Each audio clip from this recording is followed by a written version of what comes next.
Ready.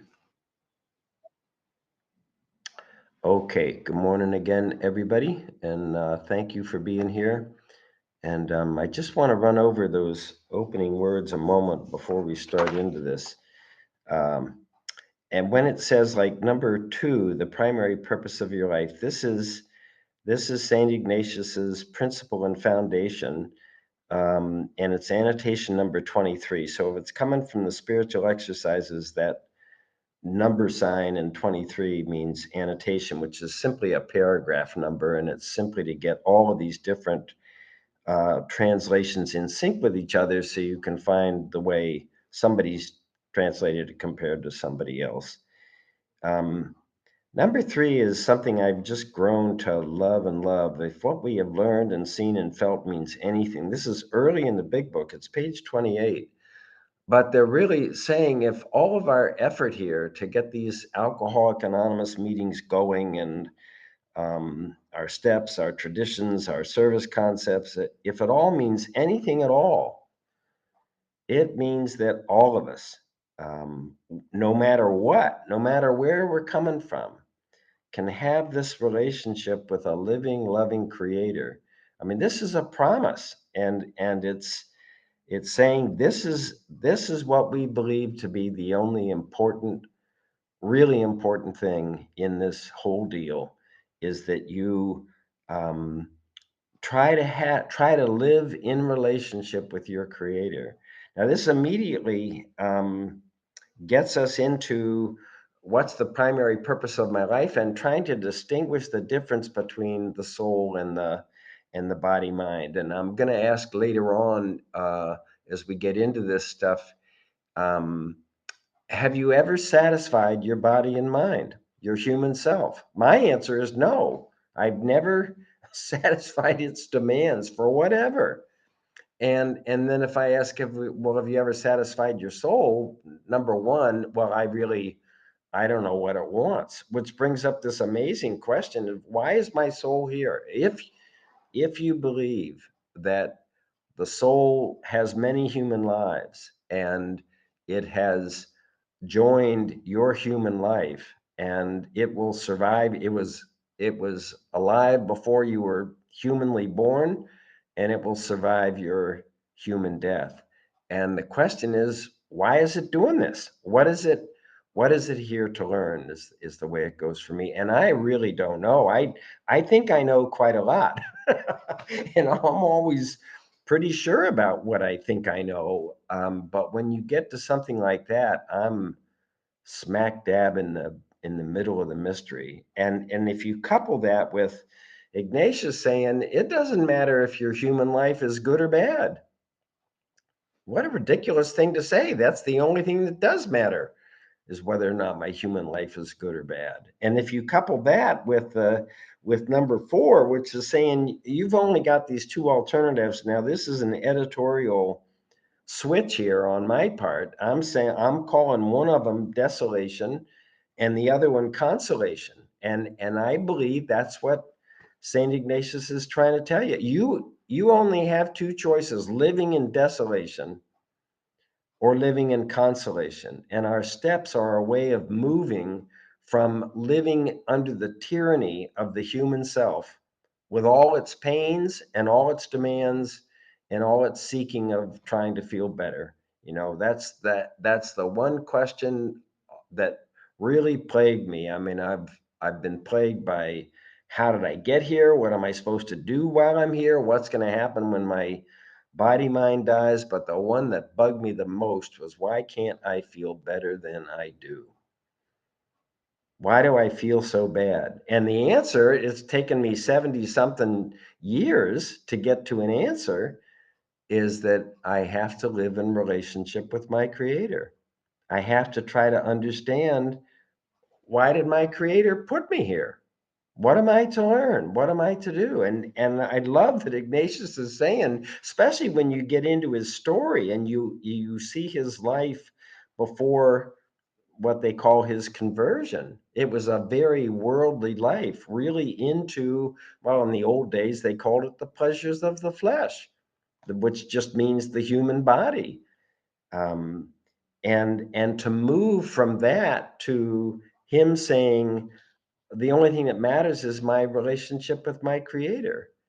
I don't want to get ahead of myself, but the biggest shift for me, and I hope to hit this again, is that my mind always said to me, if you feel good, then you're going to do good. So my focus was on trying to feel good, and alcohol was my absolute number one technique for trying to feel good. Money and sex, there are lots of different things that I've used personally, education, knowledge, to feel better about my life. But alcohol was number one, and I figured if I feel better, I will do better. Well, as you often hear in AA, we don't think ourselves into right acting. We actually act ourselves into right thinking. It's the reverse. And so when Ignatius comes along and says, if you will trust, love, and serve your creator, um, and try to be the person that your creator wants you to be, not the person that your human self wants you to be, um, you will be enabled to meet the human calamity, because it's a nonstop calamity, been going on forever. You'll be able to meet that calamity with serenity of knowing you are trying to meet your creator's purpose for your life. Um, okay. And that takes care of that reading. All right. So now we're getting into, I just want to do one thing before we're getting back into Ignatius's story. I just want to read Thomas Merton's prayer. Been it is becoming a more and more important part about what I think I need to do. Uh, my Lord God, I have no idea where I am going. I do not see the road ahead of me. I cannot know for certain where it will end. This is a spiritual giant, mind you. Nor do I really know myself. And the fact that I think I am following your will does not mean that I'm actually doing so. But I believe that the desire to please you does in fact please you. And I hope that I have that desire in all that I am doing. And I hope that I will never do anything apart from that desire. And I know that if I do this, you will lead me by the right road, though I may know nothing about it. Therefore, will I trust you always, though I may seem to be lost, and in the shadow of death, I will not fear, for you are ever with me, and you will never leave me to face my perils alone. Now, I personally have trouble with the desire to please you. It just rubs me the wrong way. But if I change it to, I have the desire to ask you to mold my ideals and help me live up to them, I can get right there. And I hope that I have that desire in all that I am doing. This has made a huge difference for me, is taking seriously not the intellect of step 11, praying only for knowledge of your will for me and the power to carry that out. That's a little too heady for me. But when I go to praying only for you to mold my ideals, shape my ideals, and help me live up to them, give me the power to live up to them, because lack of power is my dilemma, that has more feeling content for me, and I like that. And if I can bring that to the moment with the 10th step question, how can I best serve you? What, right in the middle of the calamity, how can I best serve you? What do you want me to do? Please mold my ideals and help me live up to them when I'm interacting with these ridiculous, stupid people, or whatever, or this traffic jam, this a friend of mine showed me this wonderful cartoon, and it's um, these two guys sitting in a car, and you can clearly see their faces and the driver and the passenger, and they're totally surrounded by cars, all trying to go in this direction, and nobody's moving. And the passenger says to the driver, "Why don't you try honking again?"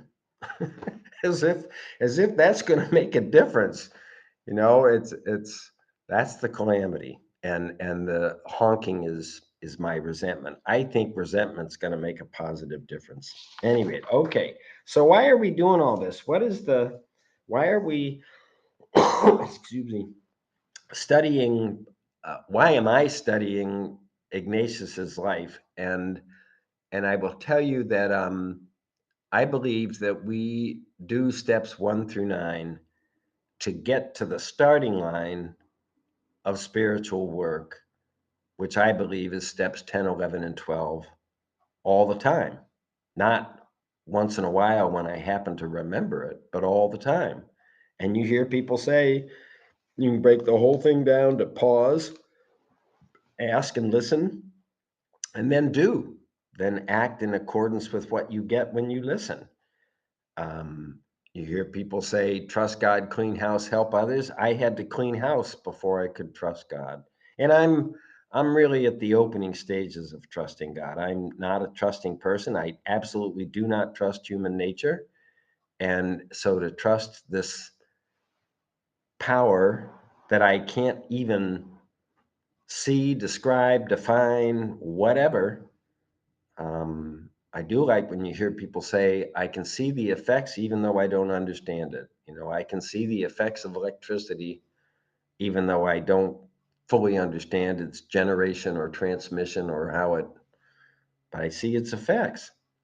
And that's true of a relationship with higher power. I see its effects in my life. So pause, ask and listen, do. The pause is step 10. I simply quit playing God. I try to do something physical or mental to um, remove me a little bit from the situation so that then I can ask, how can I best serve you? What would you have me do? Whatever it is that you need to please mold my ideals, help me live up to them. Then I got to be able to listen, which is a real challenge for a person with a noisy mind and that's much more comfortable talking at you than listening to you. And when you're talking, I'll wind up responding to you even before you're done. I mean, I'm getting way better, way better. Um, but, and then finally doing. And that's steps 10, 11, and 12. 10 is the pause, asking and listening is 11, and the doing is step 12. So then and I've learned all of this from you and from our big book and from our meetings and from sponsorship and from all of that stuff. And one of our things is our book starts with Bill's story, where Bill essentially qualifies by telling his story of what he was like, what happened, and what he's like now. He's qualifying. He's telling you why you should pay attention to him. What we're aiming for in Ignatius, for me anyway, is not his story, but the thing he calls the examine, which is our step 10, um, and the thing he calls rules for discernment, which is our step 11, really, where we're trying to discern, what do you want me to do? In this situation, what do you want me to do? Please guide my life. And and the rules for discernment are an appendix, just like our spiritual experience is an appendix in the big book. It wasn't in the original one. So I'm trying to go through his story, number one, to understand where he was coming from, so to speak, to follow his life and his conversion and his life after his conversion in the same way that we study Bill's story. And there are some big differences. One of the big differences is that our tradition is that we are to be non-professional. It's a big deal. We don't have a hierarchy. We don't have any paid staff except for when they're doing jobs that nobody else can do, or that um, we don't have paid staff at your local AA meeting. There's nobody. Then there's no hierarchy. There's no. I mean, we have chairs and secretaries and treasurers and all that stuff, but we don't have a formal hierarchy. Ignatius did, right? When he winds up as the founder of the Jesuits, uh, they have these vows of poverty, chastity, obedience, and it's a chain of command, and it starts at the top, and we've reversed that. So that is a different, but you got to remember that the church was a huge part. The church was back then what business is today. The church was a huge part of everybody's life, and that's the world that he was in. It's interesting as we move along. At some point, we're going to be talking about Ignatius and Martin Luther, because believe it or not, Martin Luther was the same time. I mean, Martin Luther wrote his thing like 20 years before, or 10 years before Ignatius goes through his conversion. Blows my mind that these two guys, and they're really opposite views. Martin Luther was protesting the hierarchy of the organized church and saying, you're doing some spiritual damage here, where Ignatius was not. He was within the confines of the church. Okay, anyway, I'm just trying to make a case of why you should listen to this stuff. I'm trying to make a case for you being here. We got a lot fewer people than we started off with, and I'm not sure why all that is, but we'll see. But I am very grateful for you being here. Okay, so we're approaching Ignatius's story. It's really four parts. His life before his conversion, which is about 30 years of his life. He's born in 1491. And he dies in 1556. So he's got 65 years. We're trying to look at his life from. And the first is what he was like, his life before this conversion experience. Then he goes into this 7 years from 1522 to 1528, where he's wandering uh, that world, Eastern Europe. He does a pilgrimage to Jerusalem, comes back, and winds up in Paris. But the second part of his story, which we are entering into today, is after his conversion experience and his pilgrimage to Rome. The third part is 10 years, that is 1528 to 1539. He's 37 to 47. He's in Paris and he's forming the Jesuits. He's in school and part of the religious hierarchy, and he's forming what Jesuits initially called themselves Friends in the Lord. And finally, his time in Rome. He's the You'd never get away with this in AA. He's the superior general of the Jesuits. He's a military guy, and so anyway, I just wanted to put that in perspective, and so now we're going back to his convalescence in Loyola. You'll remember he had this really courtly life. He gets his leg hit by a cannonball, his right leg, in June of 1521. He's 30 years old, and then he's convalescing, and he spends 9 months laying in a bed, and he goes through this ridiculous stuff. He's so vain that he doesn't like the way his broken leg looks, and so he asks these doctors to saw off this protrusion of bone. Can you imagine? And he does it without modern anesthesia. It's unbelievable, and all out of vanity. That's what's driving him. And he winds up with his right leg shorter than his left leg, and when he's wandering the world as a pilgrim, he's limping, and he doesn't put a sandal, I can't remember why, on his right foot. So he's walking miles and miles and miles through Europe, Spain to France to getting all the way to Jerusalem and coming back and blah, blah, blah. with this deformed right leg.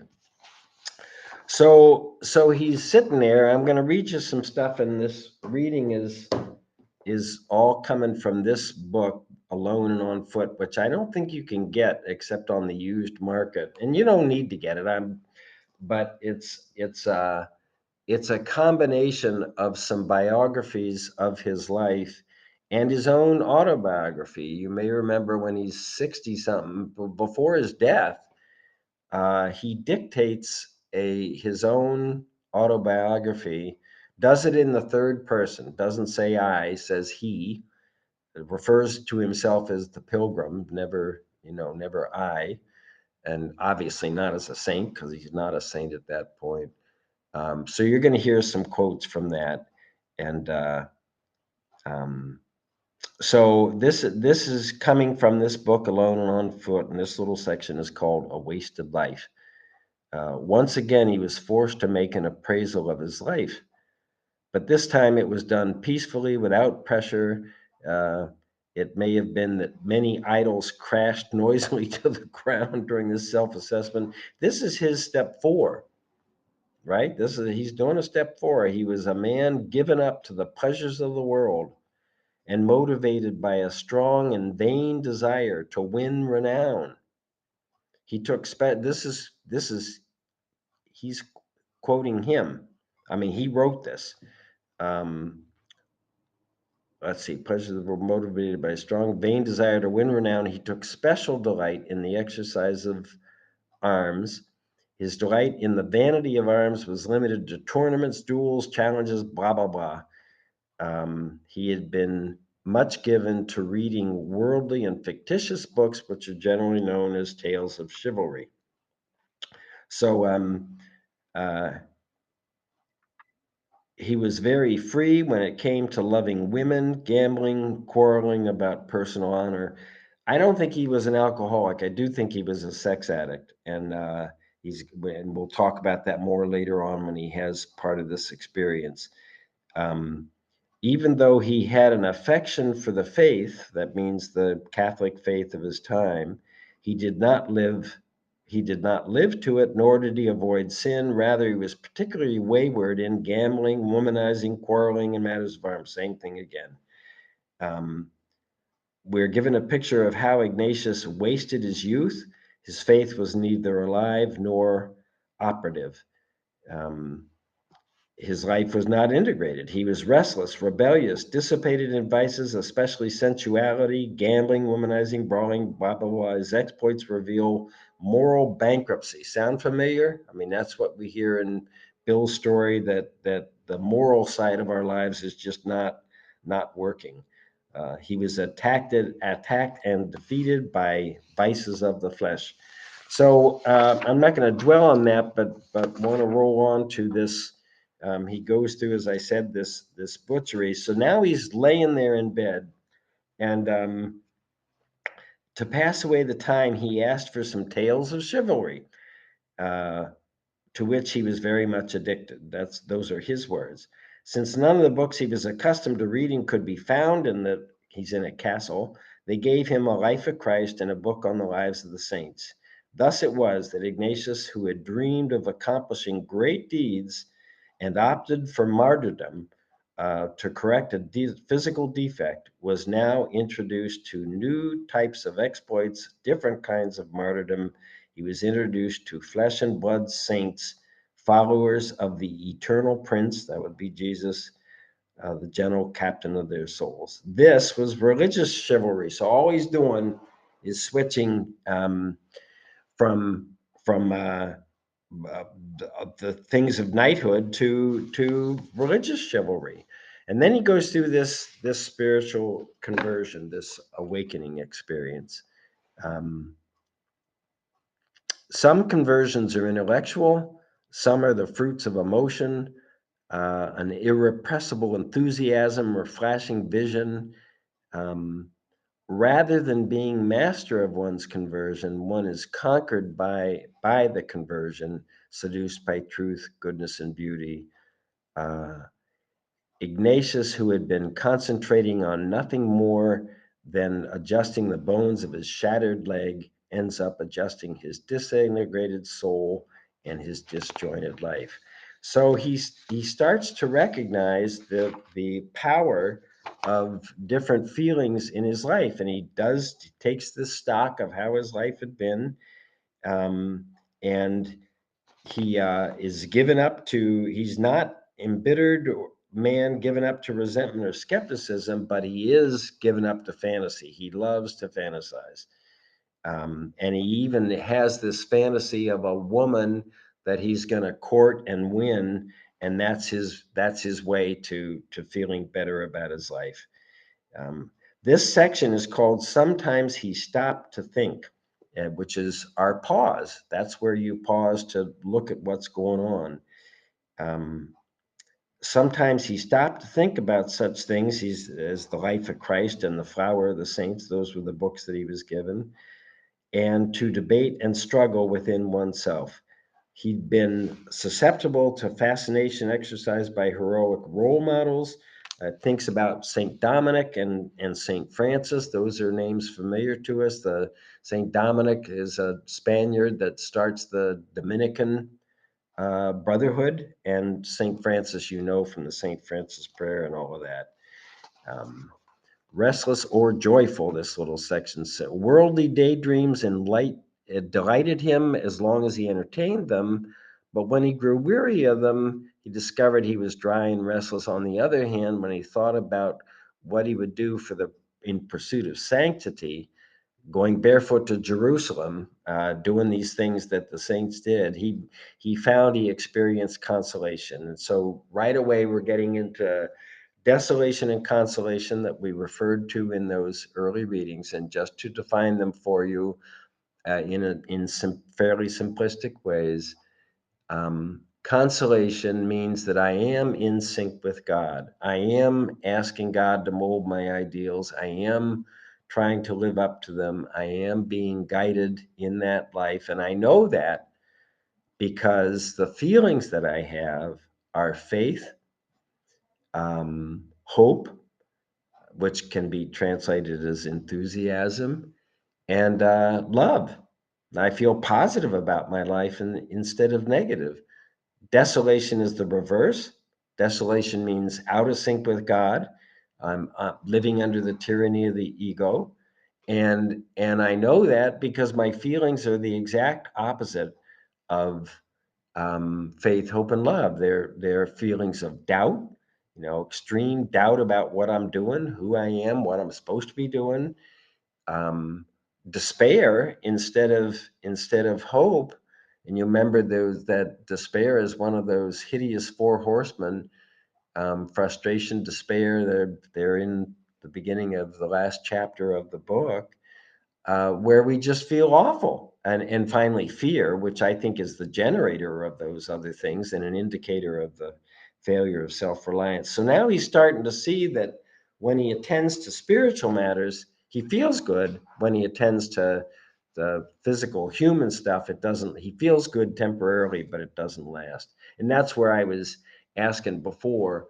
Um, do you feel like you've ever satisfied your human ego? Do you feel like you've ever felt good enough?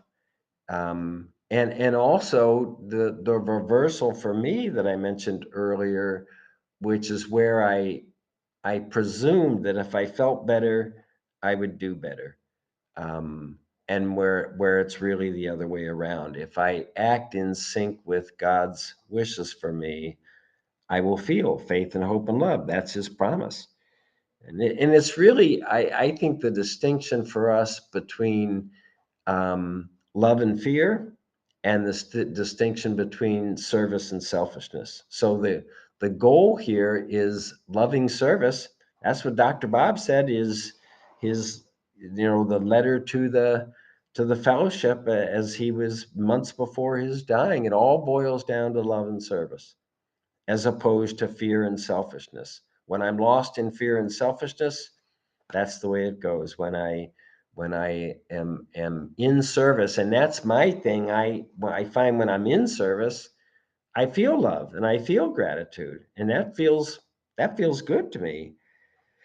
Okay, so now we're reflecting. They're all reflecting on his this conversion um, experience, and he's starting to wonder, why is this? What's going on? And this is where he comes up with the influence of these two different spirits, which he'll call good and evil. I believe for me, it's the difference between my body, mind's wishes and wants for its life, and my soul's. And my body, mind's agenda is self preservation, self gratification, and self justification. That's what my body wants, my body mind wants. It's really the opposite when you get to living a truly spiritual life. So, this was the first reflection he made on the things of God. And later on, when he was composing the exercises, it was from this experience within himself he began to draw light on what pertained to the diversity of spirits. That's where he's talking about these two different spirits. Um, he began to think more seriously about his past life, and he realized the great need he had to do penance for it. Without giving any consideration to his present circumstances, he promised to do, with God's grace, what the saints had done. So this is where amends show up in our in the Catholic tradition. There's a big deal about penance. You go make your confession, and then the priest is going to tell you what to do to make amends for that situation. It's an important part of our process, and he's seeing that. He's looking back on his life and basically disgusted by his own behaviors. This is a and many people in AA go through this, where we look back, and I've had uh, a fairly decent life. I mean, I didn't get into too much trouble um, through my behavior in the typical ways that we hear alcoholics getting into trouble. Um, but there are moments when I recognize what I said or did, particularly with regard to somebody else, and I'll recognize how hugely ego based it was, and how unloving it really was in the moment. And I could feel bad about that, but I have gone through our amends process, which is a wonderful way of seriously changing how we're approaching our own lives. And I find that this is a what I love about trying to do this is taking this is 500-year-old stuff. He did all this, said all this, wrote these spiritual exercises, and how relevant they are to everything that we're trying to do inside of AA. And that's why I'm doing this, and hoping to keep your interest around it. So, at any rate, at this point, what he decides, hey, he's not only a sex addict, he's seriously OCD. I mean, this guy, once he forms an obsession about something, it's going to manifest no matter what. That's just the way he is. All Ignatius wanted to do was to go to Jerusalem. Now, remember, he's a knight in shining armor, gets his leg busted up, sitting there. They don't have his tales of chivalry that he wants. They've got lives of the saints and the life of Jesus. And now, as he's going through this conversion experience, he wants to go to Jerusalem. He wants to do what the saints did, as a way of making up for his dissolute life that he lived before. Um, so let's see. They're going to quote him here. It seemed that all the fantasies he had previously pictured in his mind gradually faded away before the holy desires he now had. One night, as he lay sleepless, he clearly saw the likeness of Mother Mary and the Holy Child. From this vision, he received great consolation for a remarkably long time. He felt so great a disgust for all his past life, especially for his sexual misdeeds, that it seemed to him that all the fantasies that had previously been imprinted on his mind were now erased. Thus, from that hour until August 1553, when he was writing the autobiography, he never again gave the slightest consent to temptations against chastity.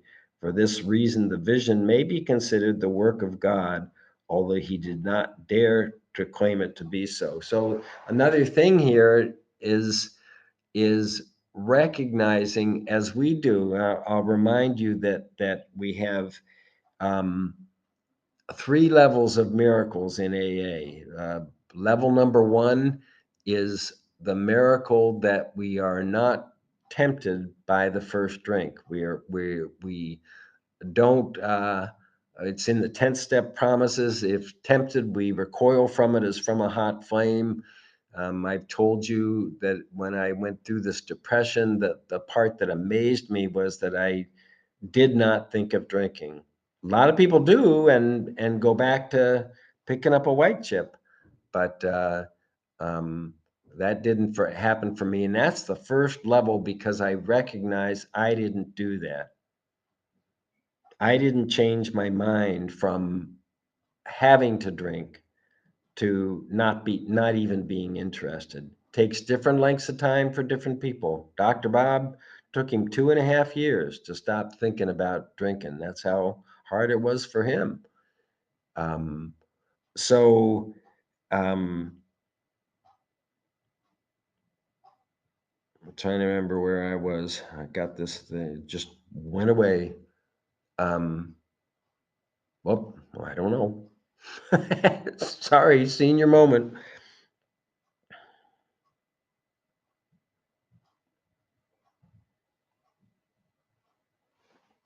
I don't know. Guess I'll stop. I do want to read you one thing before we finish for today. Um, and that is something that's called the if I can find it. Well, yeah, here we go. Um, this is something that later on he starts talking about prayer, and it's really wonderful to speak of the mystery of prayer, because I know I personally find that prayer is becoming a more and more important part of everything that I want to do. And yeah, there it is.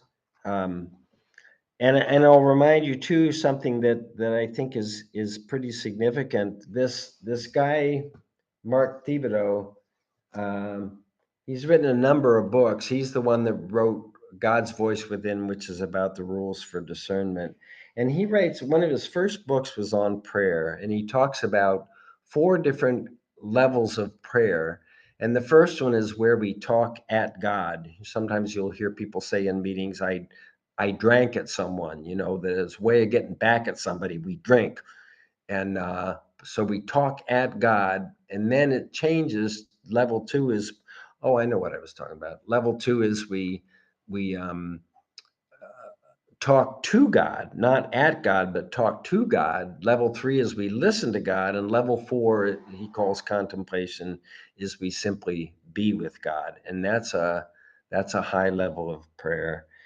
What I was starting to say was about these miracles. So level one of the miracles is I'm not thinking about drinking, and I know I didn't do that. Level two is my awareness of my relationship with God becomes the most important fact of my life. That's a whole different deal than I'm not thinking about drinking. And level three is where I feel like I am walking hand in hand on the broad highway with the spirit of the universe. That's what I'm after. I have gotten to the point where I can say without being squeamish that my relationship with God is the most important fact of my life, and all of the things that we do in AA are my ways of trying to improve that relationship. If you hear anybody talk about maintenance steps, this is not step 11 does not talk about maintenance of our exalted spiritual condition. It talks about sought through prayer and meditation to improve this relationship with God. That's what counts. So I'm going to stop there and we're going to open it up. Let me stop the recording first. I thank you very much for your presence, and we won't be meeting next week, but we will be meeting at the in about 2 weeks. So Thank you very much.